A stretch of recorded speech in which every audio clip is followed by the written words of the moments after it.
You're listening to Reza Riffs with Keith Reza and Alan Lee, right here on LA Talk Radio. Hey, Rifters, welcome to the show. Subscribe, rate, review. Today's a good day. Victor and I just got done interviewing the great Adrian Martinez, and he gave Victor a life emotional support gesture, and I thought it was very, very sweet. And I thought that you, like Victor, I thought that was the coolest thing of ever. Like, that was so cool what he did for you.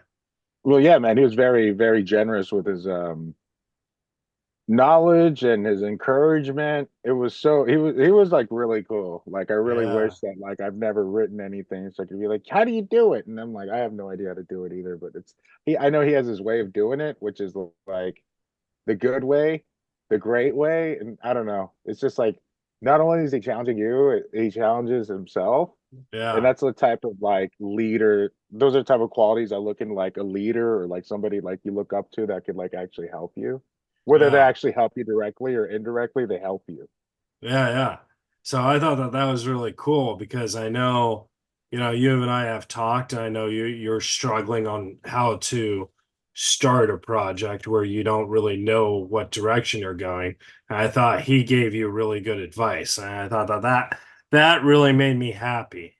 Like, out of the entire interview, that really Yeah. made me happy because it was like, hey, he's because I love you very much, and he Oh gave yeah. Love you, you, man. Love you, brother. It was great to be part of that and just be in awe of my own questions because there's so much depth to the questions that I mean the answers to these questions that really made it a really good interview and really good. I mean, because as far as interview, like, what do you get out of the interview? Like what's so special about why should I listen to it? And yeah, like the questions having to do with like making and creating content.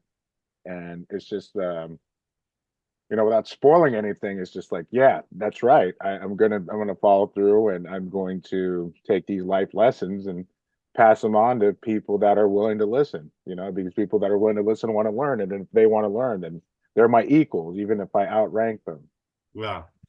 So I had a story for you. By the way, Rifter, subscribe, rate, review our guest today. You've seen her on Comedy Central, BET, The Nutty Professor. Retha Jones is coming in Zoom. But I had a story for you, Victor, and it made me think of you also because uh, you've done some teaching, and my sister is a teacher, and she told me the story about one of her kids who is so he's like a pain in the ass, and she tells him Huh.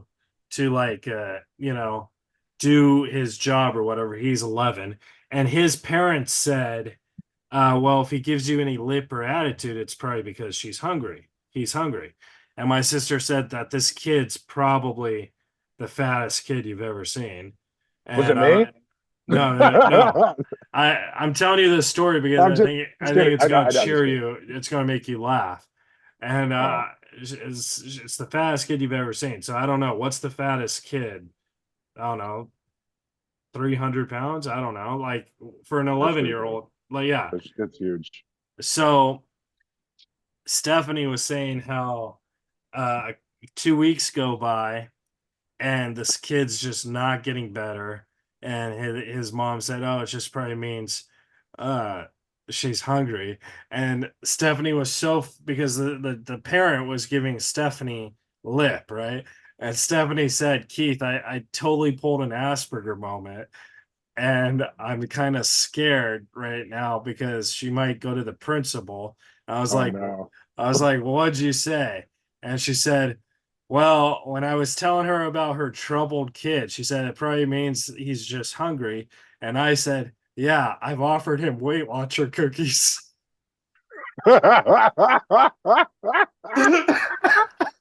Oh my God. Would you know how to pivot out of that if she actually like got pissed off? Like, what do you mean? I said my kid's fat? I'm like, no, I'm just saying that these have low sugar. They're not regular kid cookies. and, These and, are health conscious cookies. and I was What are you like, talking about? Yeah, okay, you notice your that kid's fat and you're calling me out about it? Okay, I whatever. was, I was like, but for my sister, if you That's don't know, funny. if That you is don't know funny. my Oh, I sister's the don't. least funny person in the world. Oh, And the fact she said that, like, dude, she came through with that diamond, man. That's yeah, good. she came through that diamond. I was like, Stephanie, I'm so proud of you. She's like, why? I was like, because you told your first joke. Jeez. What would you do in a situation like that? Um, I mean, the Weight Watcher cookie thing is really fun. I don't know if you could top that. I don't Uh, think she could get in trouble, but I oh, think oh, dude, I'll tell you one thing. Like suggesting something like where the kid's fat and not calling the kid fat is like, there's so many ways to talk yourself out of that. yeah. And not saying that it's okay to make fun of kids, but these kids are fucking relentless, bro. I'm sorry, I Yeah. didn't mean to curse like that, but they're just relentless. Like these kids are just like unsympathetic, unapologetic. Like it's just like I don't know if you ever hosted a comedy show to the listeners out there, but if you ever have, it's exactly like that. It is so thankless. Nobody cares about you. They're like, all right, let's keep it going. All right, cool. People Well, sitting down. Anyway, we will return to this conversation because our guest, Retha Jones, has just entered the Zoom. It says connecting audio for the folks at home. I kind of like, in a weird way, I kind of like this whole pandemic thing because it gives me a joke to say, hey, they're connecting audio and it kills like 30 seconds instead of like throwing in a sponsor ad or whatever. Like if I had sponsors, this would be a good chance. Like, by the way, Razor Riffs is brought to you by connecting to audio. Is your, you know what I mean? Something like that. I don't know. I thought you were gonna say some dating app. I don't know why I thought you were gonna say some dating app. Like That connecting would all be a people. great dating app. Would you Like have? You don't have to have a dating podcast to have a dating sponsor, do you? Or I just don't think so. Oh, did I show you that one commercial? I thought it was funny. Where, hey Retha. Oh, good. Oh, hey Retha, how are you? How are you? Oh, good. I had Re- just got off of work and I got a notification that that was a podcast that I totally forgot. oh my God. Oh, Yeah, I don't think about podcasts. oh, It just popped in and it said podcast is 6 o'clock. So I had to run and get myself together. oh, I thank you. So, This is Victor. He's the trusty sidekick. hi, Victor. How are you? Hey, Retha, I'm great. How are you doing? I'm good. I'm good. Oh, so Retha, one of the reasons why I wanted to interview you is because I saw a Facebook status that you posted the other day, and I was very touched and moved by it. How you said you did a show with Tiffany Haddish, Hmm. and she said, "Hey, like I don't remember word for word what you said, but you basically said that Tiffany said, "Hey, the reason why I didn't put you on the Netflix They're Ready is because I thought you quit comedy." And Hmm. then you said that you didn't quit comedy, you just you were still in it, you just had it Sorry. Yeah, go ahead. Go oh ahead. you okay. You just had a injury, but you Hmm. were still wet, you were still there. So I thought that was, I don't know, I thought that was very cool because when you're friends with famous people and they say that, I don't know how you felt, but like if one of my famous friends said, "Oh, I thought you quit," I'd kind of be hurt. And the way you posted it where like you weren't hurt at all. Mm-mm. No, I wasn't hurt because it wasn't the first time I'd heard it. Uh, There was a consensus in the comedy world where people thought I had absolutely quit comedy. And I have to tell them, oh my God, no, what make you think I quit? I mean, just because first of all, we didn't see each other for 2.5 years. We're talking the pandemic. And then I'm like, why did people think I quit? Maybe I said something back in the day that made people think I was saying I was quitting. Or right. because I'm just saying I'm not going to struggle with the grind anymore. I'm not going to be running around. I don't have any auditions. I don't have an agent or manager. So I'm not doing the grind part. You Yeah. won't see me hanging out at the clubs all the time. I just don't have the strength or energy to do that anymore. Whereas back in the day, I used to just be at the clubs. I used to a lot of us did with, not just the network, just to hang out, support each other, whatever. I just stopped doing that. Yeah. So now Tiffany and a lot of my friends, their lives are in Hollywood. I had to move to Long Beach. Oh, nice. So I'm sorry, I'm pretty far away from Hollywood. Yeah. I'm not near there, so I miss out on the Hollywood stuff. Yeah. But no, I mean, but yeah, so like that was just one of those things because I think that was one of the most realest things I've read in a long time. So Oh, I wanted to say thank you for that because on social media, here's the thing about social media is it's all bullshit. You know what I mean? yep. Like people, they could take a photo of somebody and be like, "Oh, I'm happily in love with my significant other." Mm-hmm. You might be happy in that moment, but you're not happy. You know what I mean? Yeah, give it a few years, then all of a sudden they disappear. Yeah, I even did that. I posted a picture with my new guy I was dating, but I didn't say, "Oh, we're happily in love." Somebody else posted that, and I was yeah, like, "Oh no, we're not even saying that. We're just saying, okay, we're going out, we're doing it, but we're yeah, not actually saying, oh, we're about to be getting married." So now yeah, people are like, "What happened to him?" I'm like, "He's sitting right here." We're not putting all that stuff out on social media for people to think that we run into the altar. yeah. And that's just all about people who have a whole entire agenda of being in relationships. I seen a lady, she said she was happily married. She's all up in her husband, posting every other day. "Oh, ain't nothing like having a man here who's on your side. Woo, we in love, we in love." And then Yeah, next thing you know, she's typing out, so that fool ain't shit. Stuff like that. He ain't. The next thing you know, she's all happy to be divorced. And yeah. all this on the same social media platform. So Definitely. No. people got to be careful being too happy. Yeah. A couple years ago, I saw a lady do the exact same thing. Like, be like, "Oh, check out my husband. He's the greatest guy in the world." So Yeah. I added him because I thought he was the greatest guy in the world. And his post said, "Check out my mistress. She's so hot."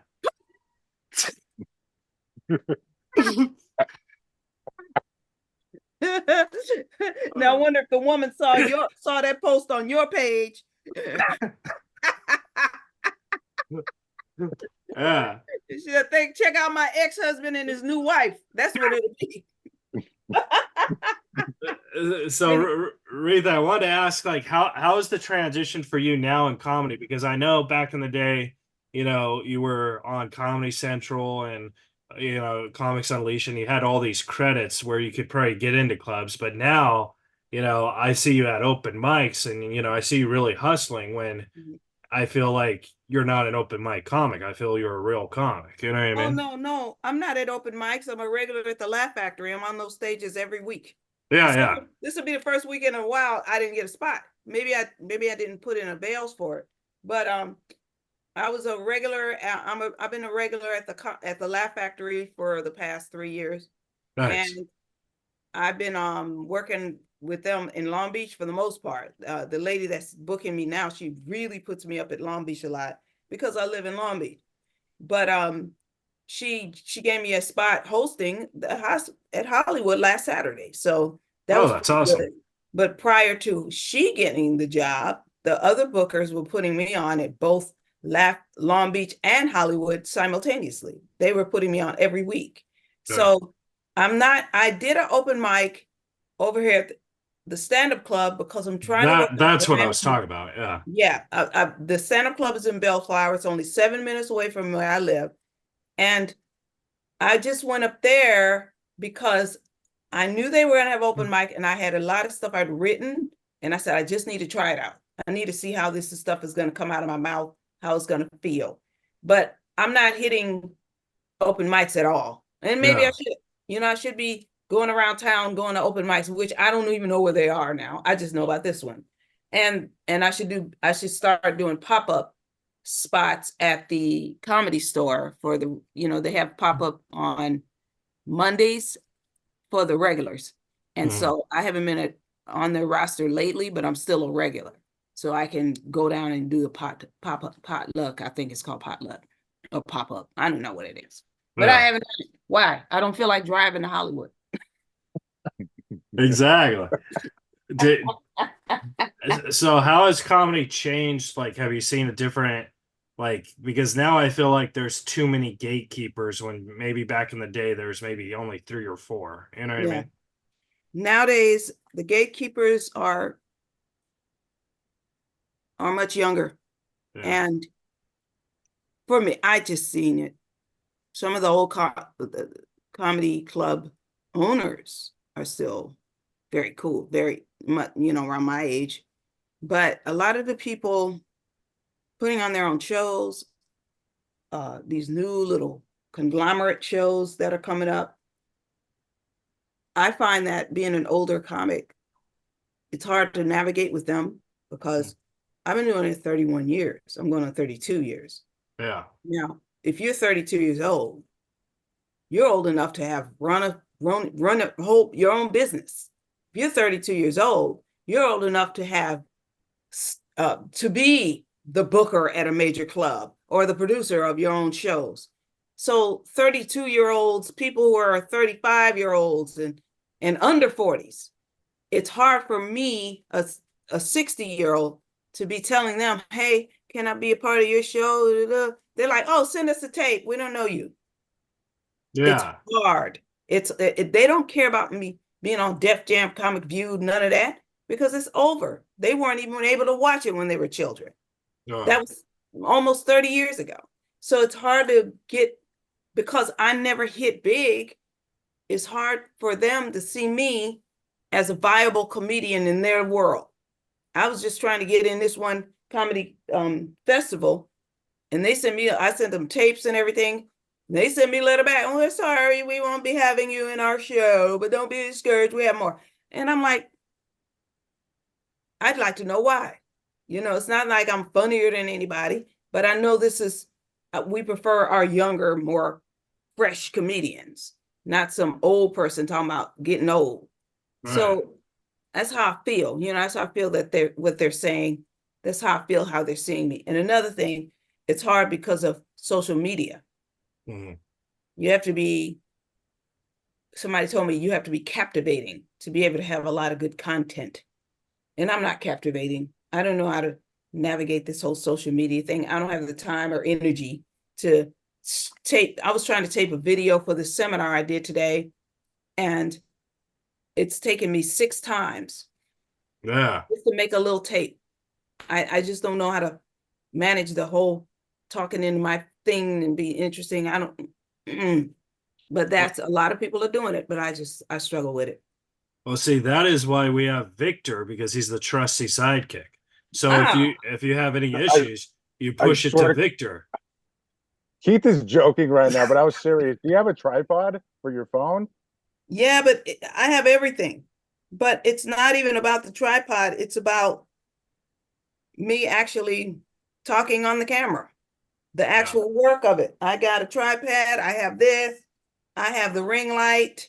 I have a little table tripod. I got another tripod that switches up, that has a remote control. I got it all. Wow, you got your own little. I got studio. Studio, yeah, that's what it is. It's a studio. When it comes to me projecting on camera, this is 2 days in a row I've had to do something on camera that talks about me, where I talk about myself. And I struggle with that. I mean, just making a TikTok video, I don't know how to become interesting enough for people to want to see. I struggle with TikTok too, because like whenever I dance around in a bikini, it just looks awkward. Yeah, if I dance around in the bikini, I'd get blocked. I get blocked and banned.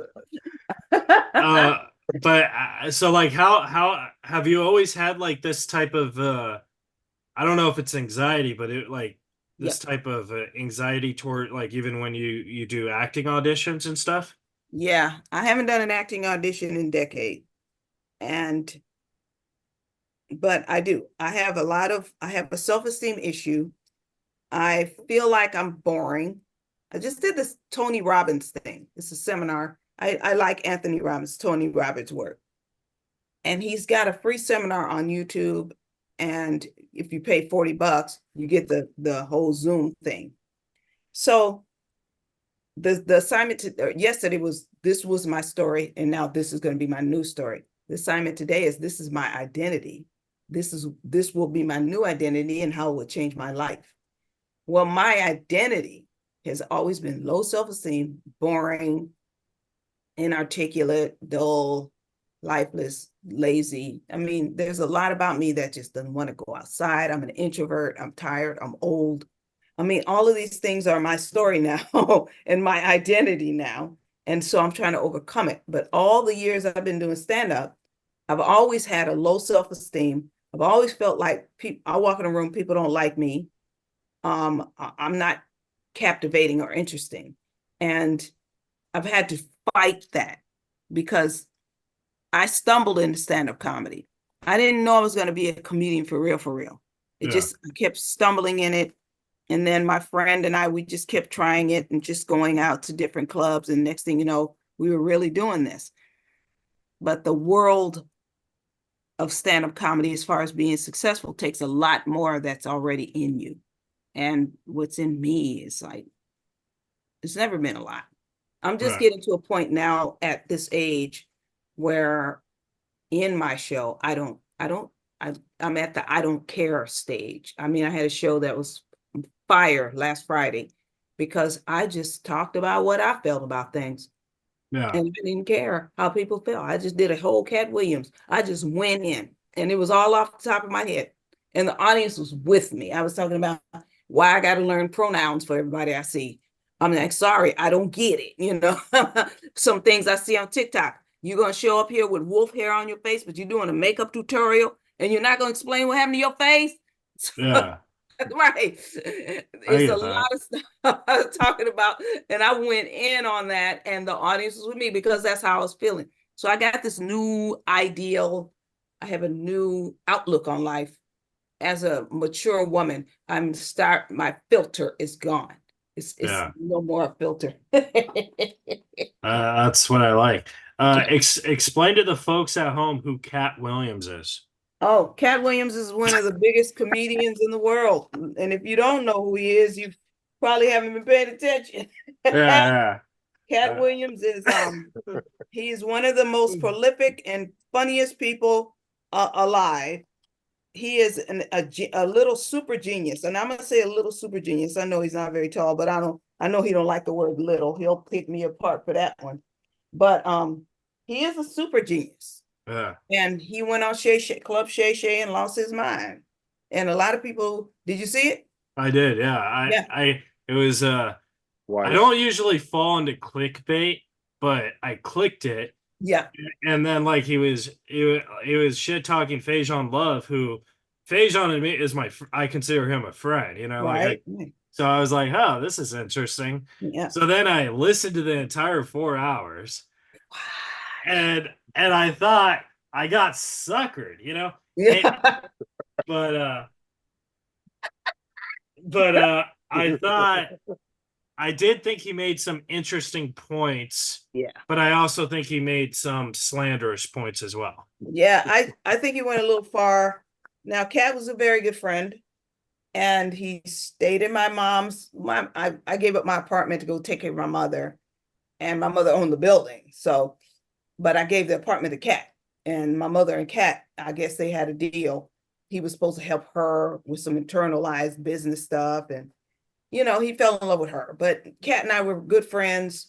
I was with him the day he got discovered by the agent and manager who followed him outside of Fat Tuesdays at the Comedy Store. It was magic. They fell in love with him. They were like, we used to manage Eddie Murphy. We have to talk to you. And I was like, Cat, and because I had the car, I'm like, he'll get there. And I was driving. So I was a part of his life during those first few major times. When my mother passed away, it was right after he had shot Friday After Next, and before it aired. So he was mad that nobody told him my mother had passed because he loved her. And when I did find him, it was a month gone by. He was very upset with some of his good friends, but he told me, I just shot this movie, I'm about to blow up and I want to take you with me. Now, those were his words, but I didn't understand what he meant, take me with him. He wanted to marry you. Not at all. Oh, okay. Anyway, so not Oh, I don't know.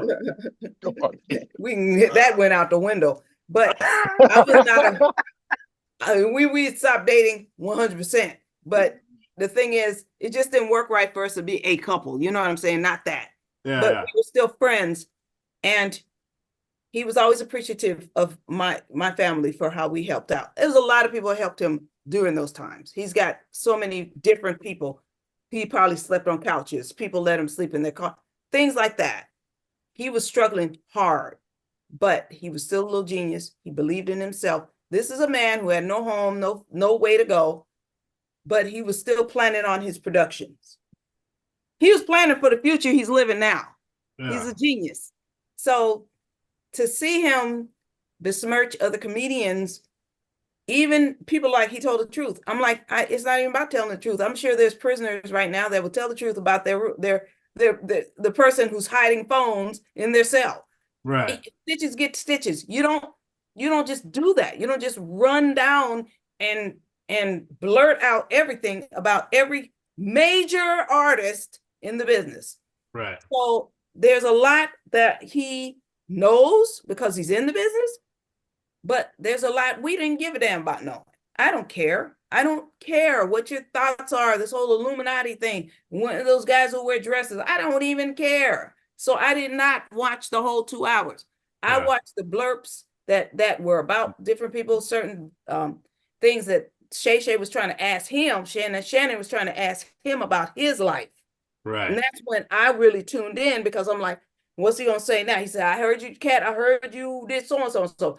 And Kat would come down off of this big talk and go to a Shrek part. Yeah, I did this. Yeah, I have kids. Yeah, they come in. You know, when he talked about himself, he turned inward, and you could see his whole manner change. Right. That's the Kat I know.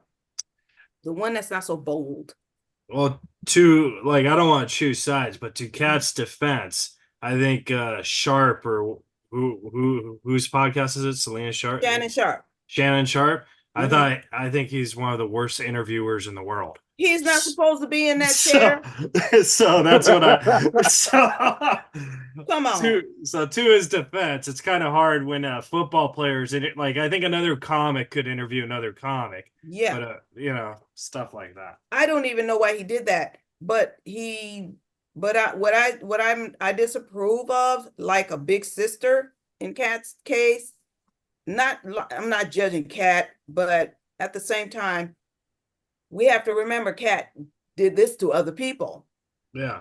He brought up Tiffany Haddish. He brought up Kevin Hart out of the blue. Maybe somebody brought them up. I don't know. In another interview a few years ago, and he said these things about them. And talking about, you don't know a joke by Tiffany Haddish, one joke, whatever. And I'm thinking, when I heard that back then, I was like, but she's not known for her stand-up comedy. Stand-up comedy is not why she's on top of the world. She's on top of the world because she's an actress and she's amazing. I mean, I'm sure 100 people auditioned for Girls Trip. Me and her were in a play together. And the part she played, she couldn't make it to the audition. It was 2 or 3 other people, including myself, who decided to read for her part or fill in when she missed a rehearsal. Trust me, when she got that script, it became who she is. Nobody could mimic what was in that script, but it was directly for her. And that wasn't written for her. It was written prior. This man had written that part years ago and had put that play on a tour with other actors. She locked into that character and destroyed it. And by the way, just so you know, on a side note, Kat does that too. I was cleaning out my apartment. I had I'm sick of it trying to be an actress all those years. I should have gave that a long time ago. But I had all these playbooks and monologue books from these classes I was going to. And Kat was helping, but he wasn't helping. You know what he was doing. He was playing around, and he was taking the books, and he was opening up Shakespeare. This is Shakespeare, but he started, so-and-so. He starts reading them with extreme prejudice, full character, off the paper, just like he's doing it. And I was like, oh, you know that? He said, no, it's my first time seeing it. And he take another one. He said, how come you don't never see me? Blah, blah, blah, blah. And I'm like, wait a minute, are you doing that, Mom? He's like, yeah, this is what it says. He was taking words off pages and putting full character in them, just like that. Wow. That's why he and Tiffany are ruling the movie industry. I mean, he got an Emmy. He could take words off of paper and just put full life in it, like was nothing. And he told me after he shot Friday After Next, or later on after he was on a big tour, he was at the Universal Amphitheater with Leslie, was one of his opening acts. I was there to see her. That's another good friend. Leslie Jones? Yes, sir. Yes, sir. Oh, I Me and love Leslie Jones. We did hours on the phone together. She had struggles too. I helped her too. But when she finally got some money, girl, I'm making money. What do you need? You know, Yeah. But I went there to see her, but Kat got wind that I was there and he summons me. They had all these people, Retha Jones, Retha Jones. And I was like, oh, I'm out here. I'm right here. Kat, here she is. And so that was me seeing him for the first time in like 5-6 years. Yeah. And he told me, well, I said, I'm just looking at your progress. You're on TV, your movies and stuff. You're killing it. You're right. You are blowing. You did that. Hey, wow. And he says, the first time I ever acted was at your apartment. Oh, wow. Huh? Oh, wow. He says, the first time I ever tried it when I was reading the books in your apartment. Wow. So when we see these people, they're the real deal. So I really hated that he pointed her out, because she's like him. She's a magical talent. Yeah. And I've been acting or trying that for years. And when I tell you, a person who can take words off of a page and put full life in them, that's a genius. Yeah. Both of them are geniuses. So I didn't like that he said that about her. That's not her claim. What do I say? Claim to fame is not necessarily her stand-up comedy. It is her acting. Right. But I still love both of them. I love Kat. I love Kevin. I love Leslie. I love all of them. So I'm not going to take any sides. But as a comedian, I just didn't like that was thrown out there about all these other comics, whether it's true or not. Everybody but he told the truth. So. Yeah. So I'm going to disagree with you just on. I think Tiffany Haddish. Mm-hmm. I think she's known for stand-up, because when I started stand-up, 17, 18 years ago, she wasn't on the TV. She was still living in her car. And I don't want to say she was like homeless, but I would see her sleep in her car, at open mics and stuff. So I know her as a stand-up. And the fact that she's blown up, I'm going to be honest, I don't really care too much for her movies, but I think she's one of the best stand-ups ever. Well, she's a stand-up. Everybody acknowledges she's a stand-up. Yeah. She told me the other night, girl, you one of the people that mentored me. What? She said, I remember you from when I first coming out, you was one of those comics that was nice to me. You were always good to me. And I was like, yeah, because I felt like you were a promising young comedian. And I saw her journey coming up as a comedian. And you're right. My point is not that she wasn't flaming the stages. Yeah. But she wasn't doing HBO specials and Netflix specials and all that stuff until the movies. Okay. The movies. You see what I'm saying? Yeah. So she was a good comedian in the comedy world, but her claim to fame was film. Right. Okay, that makes more sense. Yeah. Okay. Yeah. That directly catapulted her. We didn't see her in a bunch of Comedy Central specials. She was on Def Jam. She blew it up. She was on I forgot what other shows she did, but I don't know if she got on Comic View because it had ended its run before she started taping comedy shows. Yeah. But she did do the final season, her and Leslie, by the way, final season of Def Comedy Jam. Leslie Jones? Yes, I was with Leslie when she taped. I was assisting her. I was like, girl, let me get your jacket. No, I know. Your stuff. I know. Just when you say Leslie, there's so many Leslies out there, Yeah, so Leslie Jones. Oh, Big Les. Yeah, Leslie did the same season. So they both, and Leslie got seen by people in the industry because of her stand-up. And her stand-up by itself got her a lot of stuff. Yeah. Alone. She went to New York and blew it up. It was Chris Rock and all of them who saw her and encouraged her to try out for Saturday Night Live. Yeah. And I think Lauren Michaels took a look at her at that time and they brought her on as a writer. But it was her, as opposed to Tiffany, it was 100% Leslie stand-up. Now, Leslie could audition and book stuff too. but her stand-up really catapulted her. Yeah, that's awesome. Yeah. Victor, you got any questions for Retha Jones home? Yeah, absolutely. Wait. With yeah, For the folks at home, it's because Retha's Zoom At says home. her home. No, I have a work computer. Oh no. Yeah, I was. My work Zoom would be Barco where I work, so I have to say this is my home Yeah. one. I didn't want the Rifters to really think your last name was home though, so I wanted to. Okay. oh my God. Yeah. So I want to know, so throughout the years, people give really good advice and unsolicited advice, of course. And I was wondering, what piece of advice have you received that has really helped you as a stand-up comedian? Oh, very nice. The one person that gave me some advice that I lived with, and it really did help me grow. Number one, which I didn't take, which was the best advice ever, is to try to stay clean. But I got into the street comedy world, and I felt like I had to do Def Jam type stuff. But the most important piece of advice I was told, the years I got picked up at the Comedy Store, Carlos Mencia, who's going to be headlining over here at Stand Up Club in Bellflower pretty soon, sometime next month or something. Yeah, I know Carlos. I made him cry. But Carlos Mencia, before all the controversy with the Joe Rogan thing, Carlos sat with me and mentored me when I first got picked up. And he told me, you have to study every comedian. You have to come here on nights when you're not on. You have to watch everybody, even the ones that suck. You have to watch all of them. You learn something from every comic, not necessarily their material. And he said these words, not necessarily their material, but it's something about the whole energy of being on that stage. Yeah. He says, that's how you grow. He says, don't not come here on your off nights. Yeah. He said the same thing to me too. Like he literally said that. And he said, don't ever take anyone else's jokes. I'll do that. You just do you. Right. You're wrong. Who are you stealing jokes? Who do you think you are? Me? No. Yeah.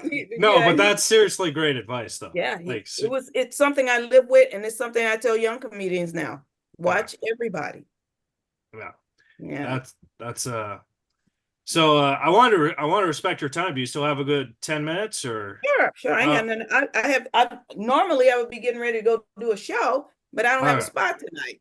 Okay, so cool. Because I got so many more questions because I know you just from seeing you at the LA's Funniest Person contest, which you won, and that US Comedy Festival thing.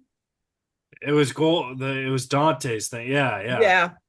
And so that's where I know you, so I feel I've never talked to you, so I'm falling more in love with you the more I talk to you. So you're a sweetheart. But I wanted to talk to you about that show because that show, you murdered it. And I remember I followed you, and I don't really get scared following any comedian.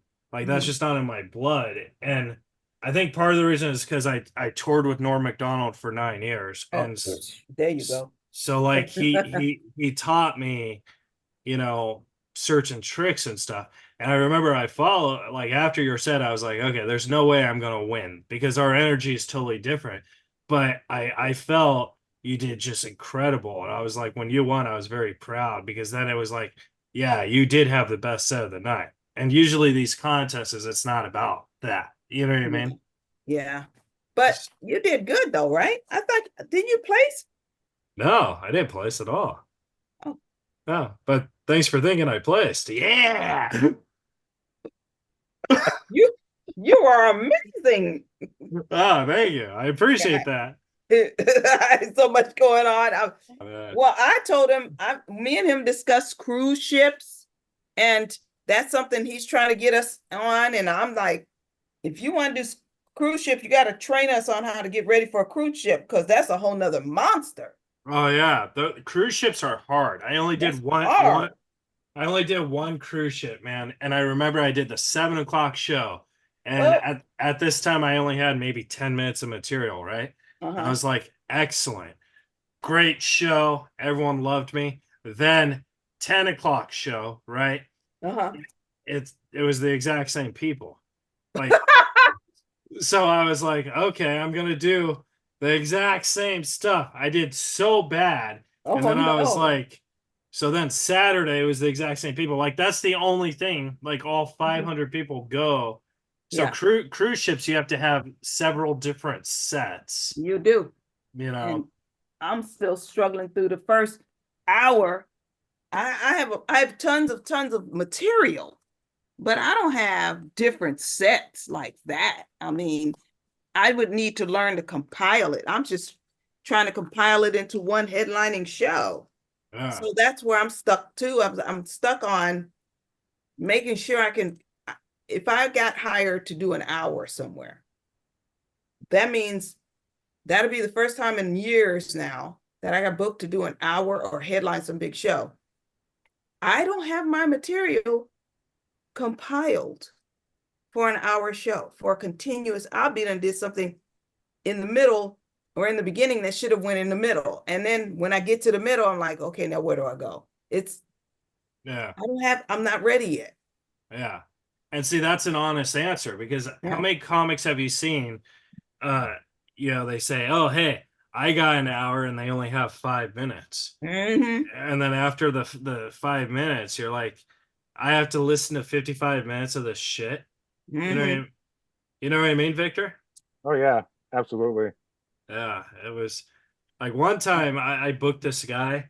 I don't want to say his name because I'm professional, but I booked this guy named Buck Acosta, and he was like so bad, one of the worst comics I've ever seen. And he did 5 minutes of just hacky, and then he did another 20 minutes and he was taking all Lenny Bruce's stuff. And I was like, What? this guy, yeah, I was like, Ooh. this guy's gonna go far. He no longer does comedy anymore. Oh, you're talking about that email that he sent about Don Barris? No, no, no. This is a different comedian. Yeah. Oh, But okay. what about that email? Oh, I saw that one too. Are we still on Yeah, and I'm Dante? like, Are we still on Dante? I thought no, we were moving on to, we but have okay. moved on, but I just found that email about Don Barris, and I'm like, well, get in Don Barris' face and see if you can get us some spots. Oh yeah, yeah. I know Don Barris. Like, Me too. yeah, yeah. Don's a great guy. He was Uh, hosting the night I got picked up at the Comedy Store. yeah.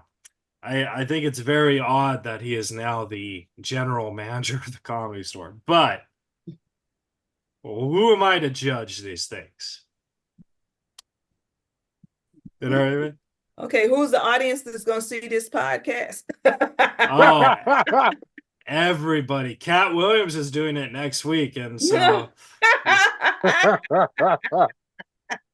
People are trying to be so careful before they say anything about him. Lunell was on Tamron Hall, and she tried to bring it up to Lunell, and Lunell was like, Cameron, you know I like you. And she's like, I was gonna, why? I don't know what she's talking about. She evaded the whole question yeah, because people are loyal to him, and because he can change your life in a second, not necessarily. And when I say change your life, I'm just saying change your life from where it is right now. If oh you're yeah, broke, he can make sure you get some money right now. But your future, that means getting on that's movie on you TV, though. Netflix and stuff. Yeah. That's real deal right there. Speaking of Lunel, I think Mhm. she's one of the most realist people in the world. Like she does. I interviewed her once. I don't know her, but I did. I was talking to her on the interview how I can't get into the Comedy Magic Club to save my life, and this is when Norm was alive. So I Mhm. had all this, in Saget, I had all these references, and Mhm. Lunel said, she said, I have 7 million followers on Twitter. They never respond to me. And then Mhm. I thought that was like, What? yeah, I thought that was like I'm in the same good boat then. You know what I mean? Like I'm on a Mm. good boat. So I like that. I didn't know that. Well, they're Yeah. gonna slander her now because she was on the TV, Tamron Hall, big time, whole half hour Oh yeah. for Lunel yesterday. I thought you were gonna say because Reza Riffs is gonna blow up. No.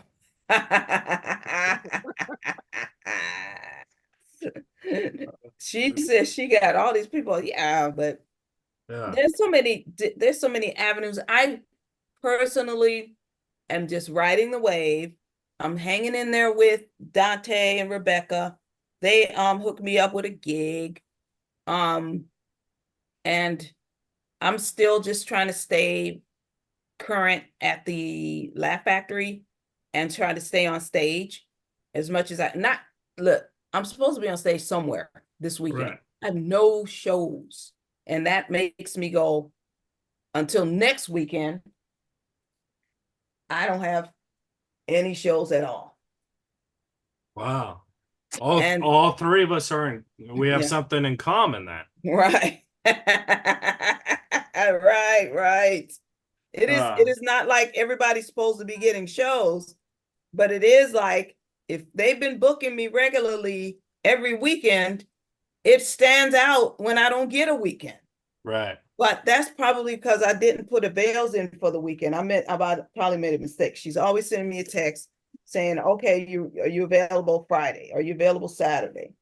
But I have shows coming up in February, which is gonna be good. Yeah. Yeah, I'm hoping February is a good month for the Razor Blade too. You know what I mean? Are you guys, how do we see your podcast? How do we see it? Yeah, what? Oh, when I release it, I'll tag you like crazy. Yes. I'll be like, Retha Jones, getting it real. But Hashtag. is it basically on Instacart? I mean, on YouTube? Yeah, we put it on the YouTube. We put it on the Apple Podcast, the Spotify.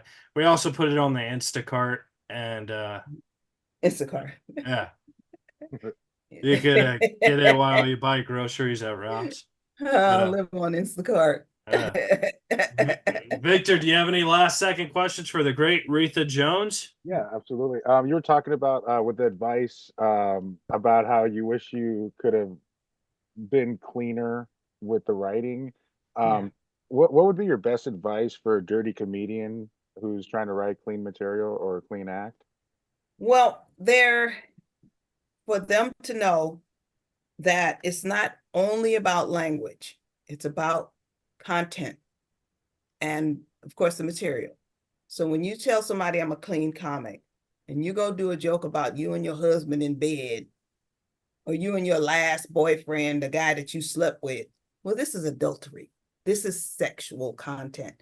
So that's the thing you have to remember too, is you have to clean up your material, especially depending on how clean it is. If they tell you it's PG-13, meaning you can do stuff about your family and your spouse and some little adult material, or if it's church clean, no adult material, no innuendo.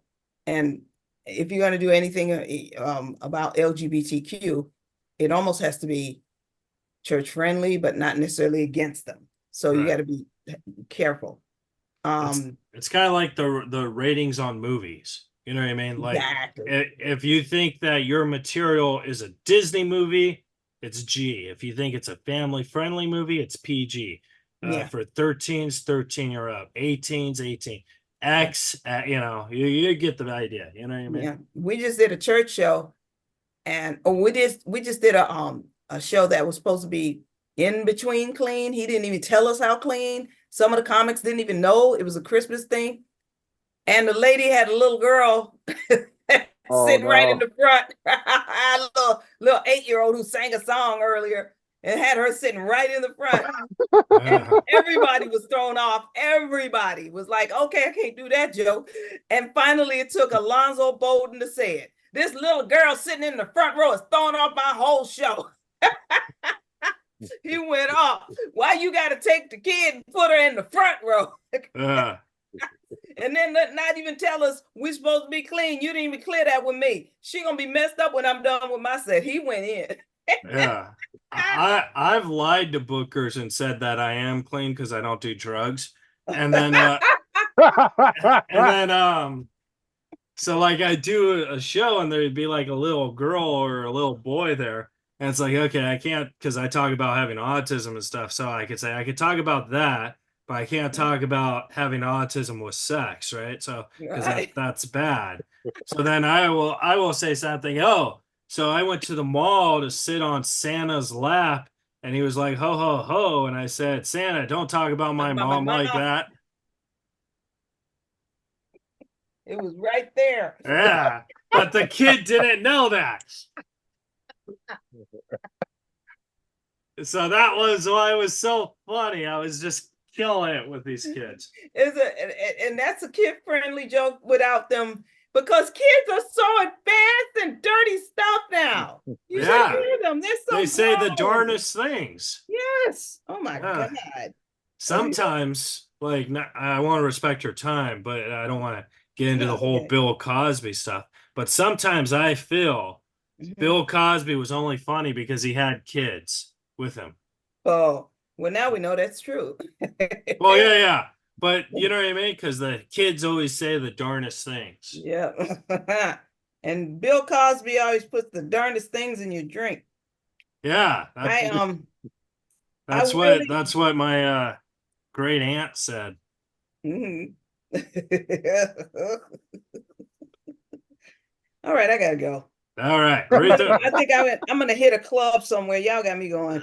All right. I think I'm gonna hit a club somewhere and just check it out. See, that's part of my movement. I'm supposed to go somewhere, but I got up and put on clothes for you guys, so I might as well go. We appreciate it. Last question. Where can the folks at home follow and support you at? Okay, you follow me on Instagram and Facebook, Ms. Retha J, MSRETHA J. And you can find me on YouTube. Follow me. I have a channel. It's just Retha Jones, RETHA Jones. Cool. And that's all. Awesome. Other than that, I'm on TikTok, but I'm still messing around with that thing. I hit 1,000 followers. I will celebrate. Yeah. We'll get you 1,000 followers for sure. That'd be great. All right. All right, Retha. All right, guys. Enjoy your night. Thank you for bullshitting with us. And it's okay. And I hope you had a fun podcast experience. I did. Thank you guys so much. You have a good night, and thank you for having me. Of course, Retha. Thank you for your time. Bye. All right.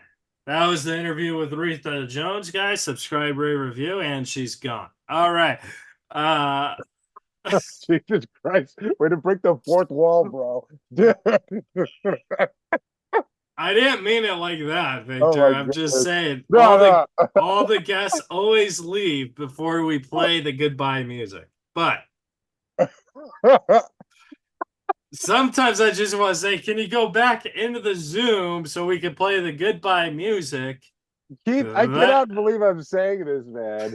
You did an amazing, because I feel like it was like a little bit tense in the beginning, but you like broke up the tension, and it wasn't like I think also though too, you didn't tell her that you had like a co-host or something. Like, wait, who the hell is this? Am I at the right place? You know? So I don't know. It was cool though. I thought it was a really funny episode. She was so cool and so funny, and you were so cool and so funny, man. It was great, man. It was like hanging out with like friends I've known. I mean, I've known you for years, but I mean, like, you know, I just met Retha. I've never had a guest say, "All right, time's up, gotta go." Oh my God! You know what though? She was very sweet about it. She could have been a demon and be like, "All right, I gotta go," and then just like, "All right, well that was Retha." When she said that, I wanted to say, Retha, I just have one more question. Dude, I swear to God, I thought she was gonna hang up right then and there. She's like, No, but it was pretty funny. It was one for the books, man. She was so cool. It was awesome. All right, Victor Pachecho, I will talk to you later. I'm gonna go check on my mom, and yeah, guys, thank you for joining us. Follow Victor. Victor, where can the folks follow you at? Puro Papi Pacheco or HispanicTitanic.com. That's, you know, all handles. All right. Thanks. Yeah, and that's it, guys. We'll see you guys next week. Bye. You're listening to Reza Riffs. Reza and Alan Lee, right here on LA Talk Radio.